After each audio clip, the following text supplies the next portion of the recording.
يمسسكم قرح فقد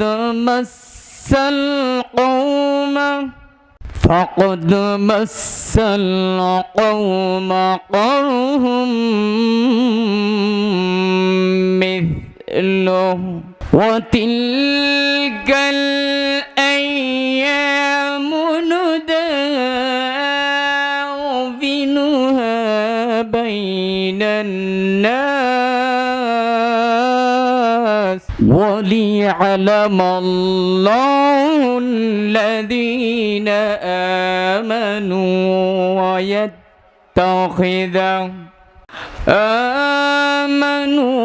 ويتخذ منكم شهداء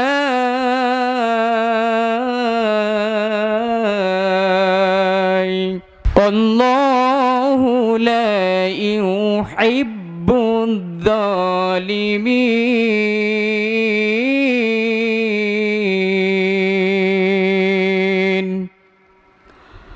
صدقنا يا ربنا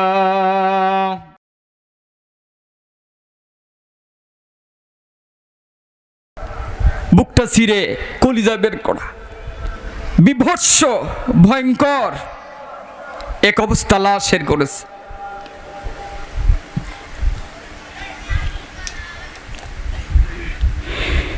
নবীজির কান্না কেউ থামাইতে পারে না। চিল্লায়া চিল্লায়া নবীজি কান্দে। সবাই রাসূলকে থামানোর চেষ্টা করে কিন্তু নবীজি থামে না। চাচার দিকে তাকায়া সব শৈশবের স্মৃতিগুলো মনে পড়ে। তার চাচার সঙ্গে তিনি কি করেছে। নবীজি যখন এত মর্মহত সাহাবারাও কান্দে। আবার বন্ধুগণ ভাইরা 624 খ্রিস্টাব্দে 5ম হিজরিতে ইসলামের দ্বিতীয় যুদ্ধ বদর মক্কার আবু সুফিয়ানের নেতৃত্বে 3000 সুবিশাল সৈন্যের বাহিনীতে সৈন্য নিয়ে সে মদিনায় রওনা করল।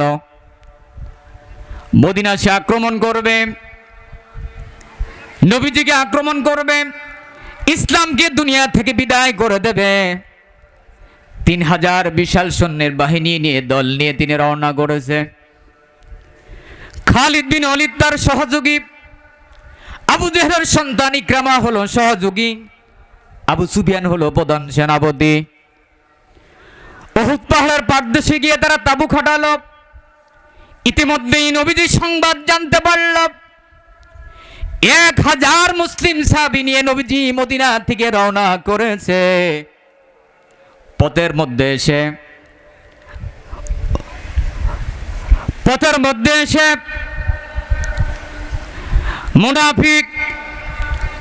মুনাফিকেরা 300 সৈন্য নিয়ে তারা কেটে পড়ল।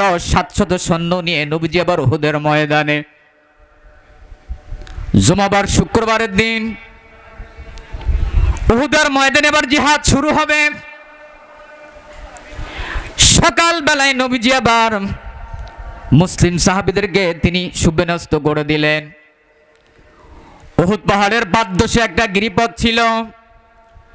এই গিরিপথ নিয়ে পিছন দিয়ে উহুদের ময়দানে আসা যায়। নবীজি এটা বুঝে 50 জন তীরন্দাজবাহীকে সেইখানে রেখে দিল। তাদেরকে বলে দেওয়া হলো, শোনো, আজকে উহুদের ময়দানে জয় হোক আর পরাজয় হোক, যদি তোমরা দেখো আমি শহীদ হয়ে গেছি, আমি যুদ্ধে পরাজয় বরণ করেছি, তোমাদের কাছে বলা থাকলো এই গিরিপথটা ছেড়ে তোমরা কেউ আসবে না। ইতিমধ্যে যুদ্ধ শুরু হলো। প্রাথমিক দিকে মুসলিম বাহিনী তীব্র আকার ধারণ করল। তীব্র আকারের কারণে, আক্রমণের কারণে কাফের মুশরিক বাহিনী টিকতে পারল না। যুদ্ধের ময়দান থেকে তারা দৌড়ে পালায়ন করল। ইতিমধ্যে মুসলিম সাহাবীরা ভেবেই নিয়েছিল আল্লাহ তাআলা আমাদেরকে এই যুদ্ধের ময়দানে বিজয় দান করেছে। কাফেররা যুদ্ধের ময়দান থেকে দৌড়ে চলে গেল। সাহাবীরা ইতিমধ্যে যুদ্ধের ময়দানে কাফেরদের ফেলে যাওয়া গনিমতের মালগুলো তারা সংগ্রহ করতে বিধিব্যস্ত হয়ে গেল। ওইদিকে 50 জন যে পাহাড়ের উপর ছিল, এরাও নিজেকে আর কন্ট্রোল করতে পারল না। নেতার আদেশ তারা ভুলে গেল। 50 জনের মধ্যে 40 জন ইতিমধ্যেই তারা উহুদের ময়দানে চলে আসলো গনিমতের মাল সংগ্রহের জন্য। ইতিমধ্যেই বিচক্ষণশীল খালিদ বিন ওলীদ একটা শুধু নাম নয়, একটা হলো ইতিহাস। তার জীবনে তিনি এমন একজন যোদ্ধা ছিল, এমন একজন বীর সৈনিক ছিল, তিনি মুশরিক থাকা অবস্থায় ইসলামের মধ্যে গিয়ে তার জীবনে কোনোদিন সে পরাজিত হন নাই। আমার বন্ধুগণ, ভাইয়ারা, বিচক্ষণ খালিদ বিন ওলীদ টের পেল ওই বিষয়টা। উহুদ পাহাড়ের গিরিপথে ওই দিকটা মাত্র 10 থেকে 11 জন দাঁড়িয়ে আছে, বাকিটা তারা উহুদের ময়দানে চলে আসছে। এবার তিনি যুদ্ধের ময়দান থেকে পালানোর ভান করে পেছন থেকে এবার ওই গিরিপথ দিয়ে ঢুকে পড়ল। 10 জন যারা দাঁড়াইয়া থাকে অতি সহজে তাদেরকে হত্যা করে ফেলল, শহীদ করে দিল। এবার মূল উহুদের ময়দানের মধ্যে পিছন থেকে অতর্কিতভাবে এবার হামলা করলো মুসলিম বাহিনীর উপর। মুসলিম বাহিনী কিংকর্তব্য বিমূঢ় হয়ে গেল। তারা বুঝে উঠতে পারতেছি না, দিক বিদিকে তারা ছুটাছুটি করতেছে। অনেকেই তরোয়ালটা তারা ফেলে দিয়েছে, এখন আমরা কি করব? অনেকে গনিমতের মাল সংগ্রহ করে অনেকেই বসে আছে। হঠাৎ যখন এবার অতর্কিতভাবে হামলা, সাহাবীরা দিক বিদিকে ছুটাছুটি করতে লাগলো। ইতিমধ্যে অনেকেই প্রস্তুত ছিল, তার মধ্যে নবীজির চাচা আমির হামজা পড়েন আল্লাহু আকবার। বীর বিক্রমে তিনি মুশরিকদের সাথে লড়তে লাগলো। তিনি এমন একজন যোদ্ধা, এমন একজন ইতিহাস। তিনি যখন জিহাদের ময়দানে কাফেরদের সাথে লড়তেন, সামনে কি পিছনে কি ডানে কি বামে কি তিনি দেখতে পাতেন না। তিনি লড়তে লড়তে ইতিমধ্যেই অসংখ্য কাফের মুশরিকের দুনিয়া থেকে বিদায় করতেছে।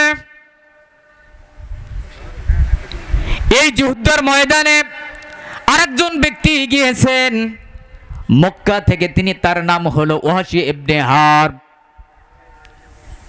তিনি মক্কার মুতিম ইবনে জুবায়ের গোলাম। আবু সুফিয়ানের স্ত্রী হিন্দা তারে প্রলোভন দেখিয়ে যুদ্ধের ময়দানে নিয়ে গেছে।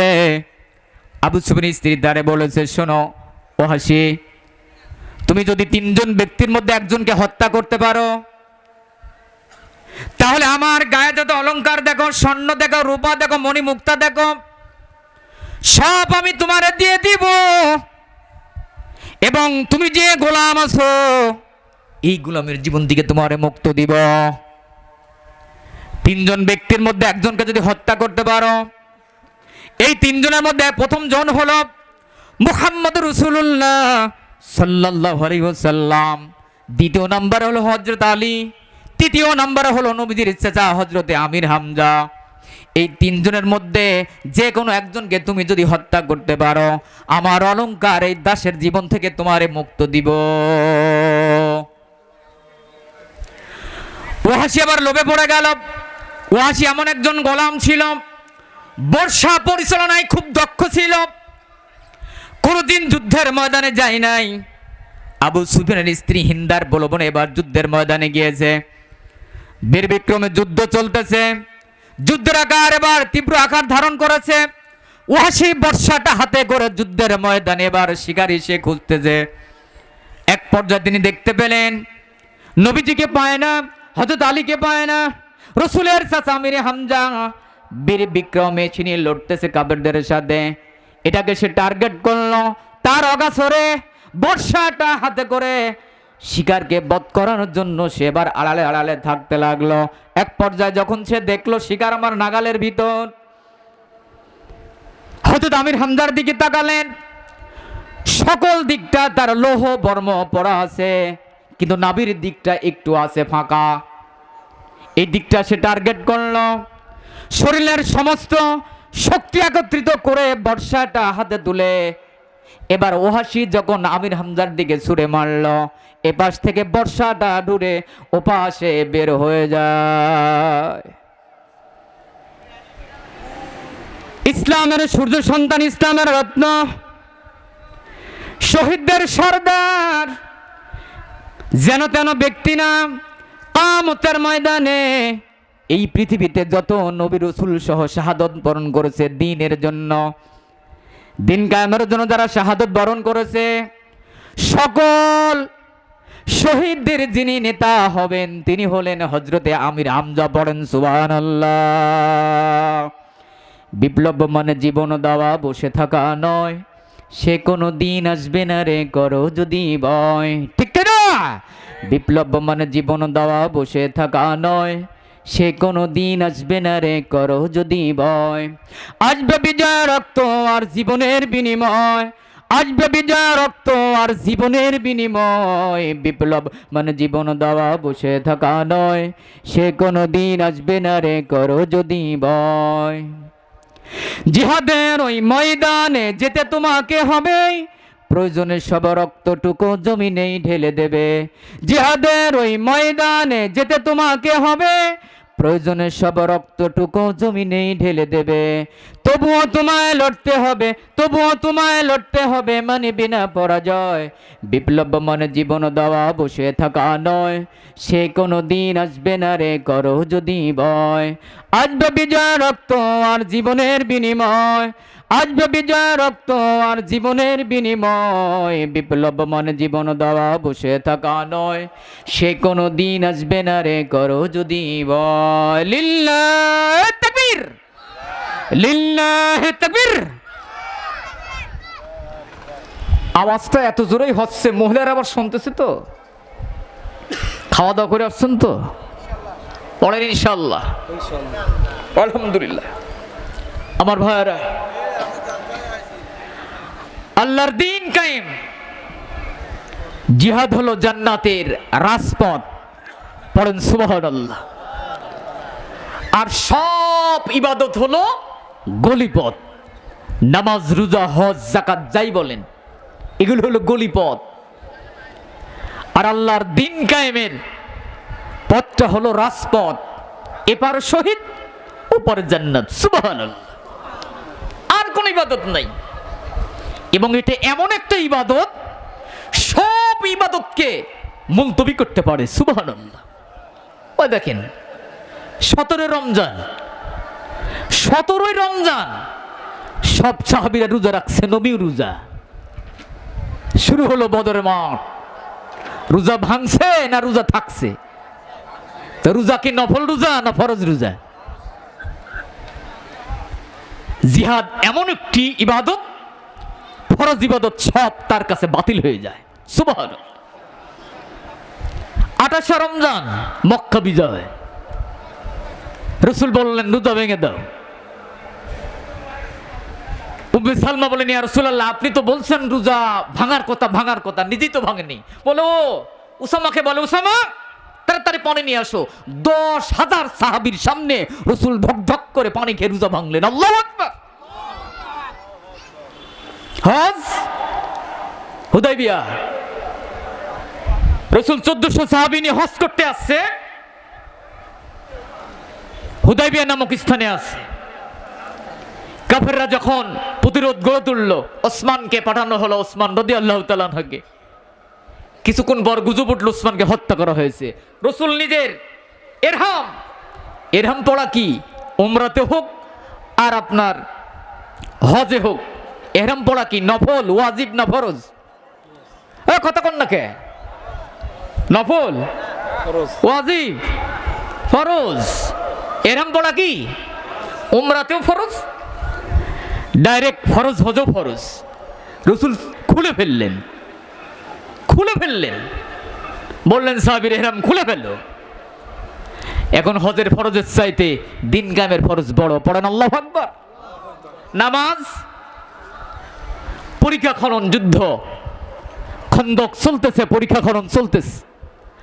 জোহরের সময় হয়েছে, হযরত বেলাল বলেন সালাত সালাত। নবী বলে বেলাল আজান দাও। আজান হলো, জামাত হলো না। আসর আসলো, বেলাল বলে সালাত সালাত। নবী বলে বেলাল আজান দাও। আজান হলো, জামাত নাই। মাগরিব আসলো, বেলাল বলে সালাত সালাত। নবী বলে বেলাল আজান দাও। আজান হলো। আমির হামজা শাহাদাত বরণ করেছে। শত্রুপক্ষ চতুর্দিকে তাকে ঘিরে ধরছে। মুসাব এবার দুহাত দিয়ে ইসলামের ঝান্ডা উঁচু করে রাখছে। এবার একটা ডান হাতের পর গোপ লাগায় দেয়, হাতটা জমিনে পড়ে গেল। বাম হাত দিয়ে ধরলো, বাম হাত কোপ লাগায় জমিনে পড়লো। এবার ধর থেকে গলাটা আলাদা করে দেয়, মুখটা দিয়ে ইসলামের ঝান্ডা উঁচু করে রাখছে। পড়েন আল্লাহু আকবার। আপেল আঙ্গুর বেদানা মরগ মুরগি গরু ছাগল এইগুলো খায় দুনিয়া ইসলামে আসেন নাই। নবীদের রক্তের উপর সাহাবীদের রক্তের উপর দিয়ে ইসলাম এখানে আসছে। মুসলমানেরা, এটা মানবতার কল্যাণের ধর্ম। আপনাকে আমাকে বের করাই হয়েছে মানবতার জন্য, নিজের জন্য না। পড়েন আল্লাহু আকবার। বন্ধুগণ ভাইরা আমার, এইবার নবীজি বর্ণনা করতেছে এমনি করে মুসাবের চেহারার দিকে তাকায়া সাহাবীদের দিকে নবীজি গুলো শোনাচ্ছে আর কাঁদতেছে। আল্লাহ তাআলা জিবরিলকে দিয়ে আয়াতে কারিমা পাঠায়া দিলেন, ইয়ামসাসকুম কুরহুন ফাকাদ মাসাল কওমা করহুম মিথলু ওয়া তিলকাল আইয়ামু নুদাউবিলুহা বাইনান নাস وليعلم الله الذين آمنوا ويتخذ منكم شهداء। পড়েন আল্লাহু আকবার। আমার বন্ধুগণ ভাইয়ারা, আয়াতে কারিমাটি নাজিল হলো। হযরত জিবরিল আমিন নবীজির কাছে আয়াতে কারিমাটি নিয়ে আসলেন। আল্লাহ পাক ডাকতে বলেন, নবীজি এখন আপনার কষ্ট লাগে, মর্মাহত হচ্ছেন, চোখ দিয়ে পানি ঝরান, খুব কষ্ট পেয়েছেন নবী গো। আপনাকে যদি কষ্ট আজকে স্পর্শ করে থাকে, দুঃখ যদি আপনি পেয়ে থাকেন, সবাই যদি দুঃখ পেয়ে থাকেন, গত 1 বছর আগে বদরের মাঠের কথা স্মরণ করেন। আজকে উহুদের ময়দানে 70 জন সাহাবী শাহাদাত বরণ করেছে। গত 1 বছর আগে বদরের মাঠে তাদেরও 70 জন মারা গিয়েছিল। যেই কষ্ট আপনি আজকে পাচ্ছেন, অনুরূপ কষ্ট তারাও পেয়েছিল। কতক্ষণ ঠিক কিনা? তাদের কষ্ট হয়েছিল এমনি। ওয়া তিলকাল আইয়ামু নুদাবিলুহা বাইনান নাস। মানুষের মাঝে দিনকে আমি, সময়কে আমি, সভ্যতাকে আমি পরিবর্তন করি। কেন পরিবর্তন করি? কি জন্য বদলায় দেই? ওর একটা কারণ আছে। স্বাভাবিকভাবে আমরা সবাই জানি মুসলিমদের পক্ষে আল্লাহ বিজয় দেবে। কতক্ষণ ঠিক কিনা? কিন্তু বিজয় হলো না, উল্টা। আল্লাহ কয় নবীজি কষ্ট হয়, সবার কষ্ট লাগতেছে, উল্টায় গেছে। আপনার সাহাবীরা শাহাদাত বরণ করেছে, সভ্যতার দিন উল্টায় গেছে। আপনার সাহাবীরা কষ্ট পাচ্ছে, দিন উল্টায় গেছে। এটা কেন হলো জানেন? দিনকে আমি কেন বদলাই, সভ্যতা কেন বদলাই? এর কারণ আছে। ওয়ালিয়ালামাল্লাহুল্লাযীনা আমানু ওয়া ইয়াত্তাখিযা মিনকুম শুহাদা। আল্লাহু আকবার। নবী হে, আমার সাথে যারা ওয়াদা করেছে, এই ওয়াদা দ্বারা সত্য বাস্তবায়ন করে কিনা, ইমানের দাবিতে কারা শহীদ, এইটা আমি সত্য বাস্তবায়ন দেখতে চাই। এই জন্য বিজয় না দিয়ে শহীদ করেছি। পড়েন আল্লাহু আকবার। আল্লাহর সাথে ওয়াদা, কি ওয়াদা? ইন্নাল্লাহ হাশতারা মিনাল মুমিনিনা আনফুসাহুম ওয়া আমওয়ালাহুম বিআন্না লাহুমুল জান্নাহ। নবী আপনি স্মরণ করেন সেই সময়ের কথা। এই আয়াত যখন আপনি তেলাওয়াত করেন, তেলাওয়াতের সঙ্গে সঙ্গে তারা তো আমার কাছে ওয়াদা করেছিল, ওদের জান আর মাল আমার কাছে বিক্রি করেছে, বিনিময়ে ওদেরকে আমি জান্নাত দিব। কর্মসূচি আমি ওদেরকে দিয়েছি, ইউকাতিলুনা ফি সাবিলিল্লাহি ফায়াকতুলুনা ওয়া ইয়াকতালুন। ওদের কর্মসূচি হলো আল্লাহর জমিনে আল্লাহর দ্বীন কায়েমের জন্য জিহাদের ময়দানে যাবে, লড়াই করতে করতে কাফের মুশরিকের সাথে, কাফের মুশরিককে হত্যা করবে, নিজেরা শাহাদত বরণ করবে। আমি আল্লাহ তাদেরকে ওয়াদা করলাম, আমার সাথে যারা ওয়াদা দিল আমিও তাদের সাথে ওয়াদা করলাম। ওয়াদানা আলাইহি হাক্কান ফিত তাওরাতি ওয়াল ইনজিলি ওয়াল কুরআন। নবী হে, মুসা নবীর তাওরাত, ঈসা নবীর ইনজিল আর আপনার কোরআন, এই তিনটা কিতাবে আমি